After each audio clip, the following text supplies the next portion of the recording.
सभापति महोदय, बोलने का मौका दिया इसके लिए बहुत बहुत धन्यवाद। ये जो हम रजिस्ट्रीकरण राजस्थान संशोधन विधेयक 2021 को लेकर आए हैं, निश्चित तौर पर ये विधेयक हम लेकर आए हैं, लेकिन क्या हमने इसमें ये देखा कि रजिस्ट्रीकरण अधिनियम 1908 को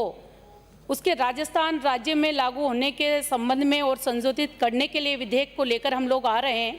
ये 1908 के जो हमारे नियम हैं, मुझे लगता है कहीं ना कहीं हम लोगों को इसमें विचार करना चाहिए कि ये जो संशोधन हम लेकर आए हैं इसमें हम करने जा रहे हैं। नंबर एक तो हम धारा 12 में कि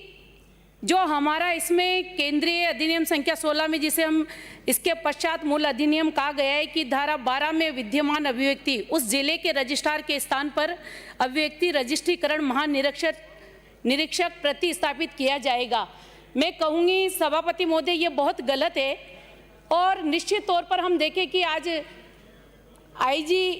की हम लोग बात कर रहे हैं, जहाँ जिलों में इतने अपराध बढ़ रहे हैं, राजस्थान में अपराध बढ़ रहे हैं, फिर भी हम ऐसे अधिकारी को ये दायित्व देने जा रहे हैं। निश्चित तौर पर इस पर भी कहीं ना कहीं हम लोगों को विचार करना चाहिए और इसमें पुनः संशोधन करना चाहिए। दूसरा मेरा निवेदन है कि हम लोग इसमें जो हमारा संशोधन इसमें पैरा नंबर हमारे तीसरे उसमें धारा 1 के ग में हम लोग इसमें संशोधन लेकर आए हैं कि किसी स्थावर संपत्ति के हक विलेखों में या उनके हक का साक्ष्य गठित करने या साक्ष्य होने संबंधित लिखितों में निष्पक्ष संबंधित करार या अन्य कोई दस्तावेज ऐसा कि जिसमें निष्पक्ष किसी उधार या किसी अन्य वर्तमान या भावी ऋण के तौर पर दिए गए या दिए जाने वाले धन के प्रति संदाय के लिए प्रतिभूत के रूप में किया जाएगा। निश्चित तौर पर यह बहुत गलत है। सभापति महोदय, धारा 22 में जो आपने इसमें जो संशोधन किया है कि अनुसूचित जातियां या जनजातियों के किसी सदस्य की कृषि भूमि के विक्रय और दान में वसीयत, भोग, बंधक, पट्टे या विनियम की कोई लिखित जब तक कि सक्षम प्राधिकारी द्वारा जारी नहीं किया जाए, इस आशय का कोई प्रमाण पत्र की अंतरित अनुसूचित जातियां या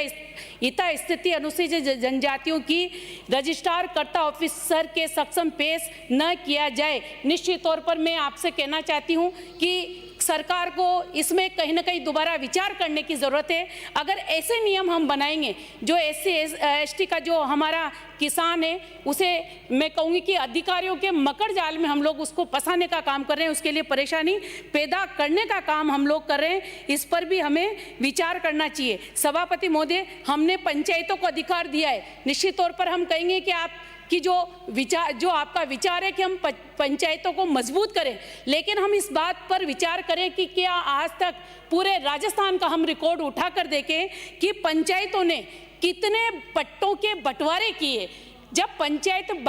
पट्टों का बंटवारा नहीं कर सकती, उनके पास किसी तरह का कोई नक्शा नहीं होता, उनके पास कोई रिकॉर्ड नहीं होता, तो हम ये जो नियम जो विधेयक लेकर आ रहे हैं, इस विधेयक का कोई मतलब ही नहीं रह जाता। और निश्चित तौर पर इतना जरूर इसमें हो सकता है कि जिस तरह से हम देखते थे कि एक ही ऑफिस में भीड़ लगी हुई रहती थी, उस भीड़ को भले ही हमने पाटने का काम किया है, लेकिन इसमें परेशानी बढ़ेगी, ऐसा मेरा मानना है। दूसरा मैं निवेदन करना चाहती हूँ कि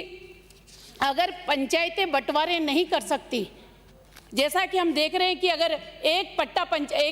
बाप के 4 बेटे हैं और एक पट्टा दे दिया, मुझे लगता है आज तक हमने कहीं भी नहीं देखा, चाहे हमारे शिविर लगे हों, चाहे कभी भी हम लोगों को इस बात के लिए हमने हमेशा इस बात के लिए हम लोग बोलते आए, लेकिन ऐसा कतई संभव नहीं है। मेरा इसके साथ ही साथ ये भी निवेदन है कि हम विधेयक जो आज लेकर आ रहे हैं, इसमें क्या हमने जो रूल है इसके उसको क्लियर किया क्या? मुझे लगता है हमने कोई रूल इसमें क्लियर नहीं किया और ये पंचायतों की परेशानी को हम लोगों ने बढ़ाने का काम किया है। पंचायतें पटवारियों के पीछे भगेगी नक्शे के लिए और कहीं ना कहीं अधिकारियों के यहाँ चक्कर काटने पड़ेंगे। ये बहुत बड़ी परेशानी उनकी बढ़ सकती है। दूसरा मेरा इसमें एक और निवेदन है कि इस विधेयक को तो हम लेकर आ गए, बिल्कुल सही है, लेकिन क्या हम इसका मतलब कहीं ये तो नहीं है कि हम बिल्कुल सब कुछ पूरी मेहनत हमारी बेकार जा रही है, कुछ हो ही नहीं और हमने सब कुछ कर दिया। मैं एक निवेदन इसके साथ साथ ये करना चाहती हूँ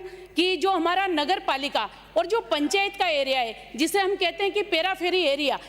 अगर वहाँ तक पंचायत की सीमा आती है और पेराफेरी एरिया में वो एरिया पड़ता है, तो निश्चित तौर पर वहाँ हमें इतनी बड़ी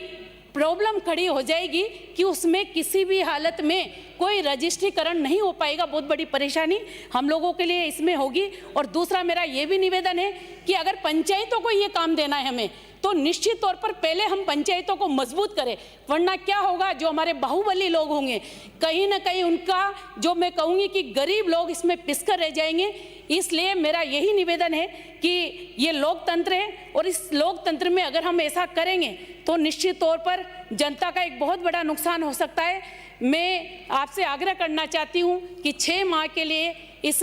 जो हम नियम लेके आए हैं, जो विधेयक लेकर आए हैं, उसे प्रचारित करने के लिए मैं मांग करती हूँ। वो तो चलेगी।